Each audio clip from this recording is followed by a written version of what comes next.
So this is the flexible squid tripod from GOMA, and I've got two of them sitting here. This one here is just showing the tripod itself with the smartphone attachment to it, and that is a spring loaded, so you pull that apart and you put your smartphone in. I've got a second one set up here, so you can see my smartphone is attached to that, and then you can use the included remote, and that's a Bluetooth remote, and then you would put up the camera on your smartphone, and then of course this is Bluetooth paired, and you press the shutter button. They do have two separate buttons, one for iOS, your iPhones, your iPads, and then the Android button below, so, and a little on-off switch on the side. So real easy to take a nice group shot, nice steady shot, but beyond that, what you really get this for is the flexible legs. So these just bend. You can see I can bend them in any shape I want. I can flatten it, raise it, but I can also take this and like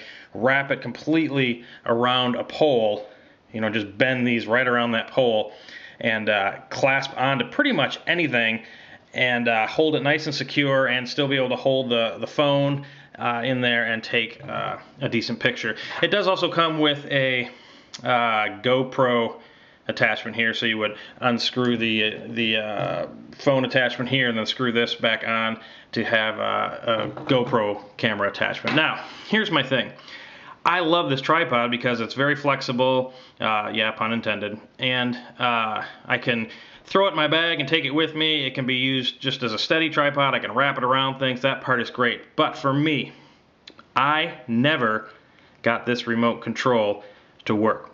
In the back of this, if you pop this out, I don't even know if I'm going to be able to do it, but there's a silver battery in there, and no matter how hard I tried, I could not get that to work. A light would flash a few times when I was putting the battery in, but as soon as I put that cover back on, it wouldn't work. It didn't matter if it was on, off, didn't matter. I did manage one time just holding the battery to get it paired to my phone, but again, as soon as I put that cover on, it just stopped working. And I did contact GOMA about this, and they sent me an entire brand new kit, which is why I actually have two of these. But believe it or not, I had the same problems with the remote on the second set. So I haven't seen any reviews of this anywhere that talk about this remote not working, and I'm a fairly technical person, so I'm not sure I understand how everyone else is getting this to work, and I'm not. But what I plan on just using this for is I'm going to take this remote and just chuck it because it's no good to me. But you know, I can use the self-timer feature on my smartphone to take the picture and give myself about 10 seconds. Or, you know, I have other Bluetooth shutter things on a selfie stick or standalone Bluetooth shutter button controls that I can use. It doesn't really matter which one you use as long as it is Bluetooth and pressing it activates your shutter, you're good. So I love the tripod. I just absolutely can't get the remote to work, so I can't really recommend it if you absolutely need this remote control. But the shutter, or the tripod itself is very cool. This is the flexible Squid tripod from GOMA.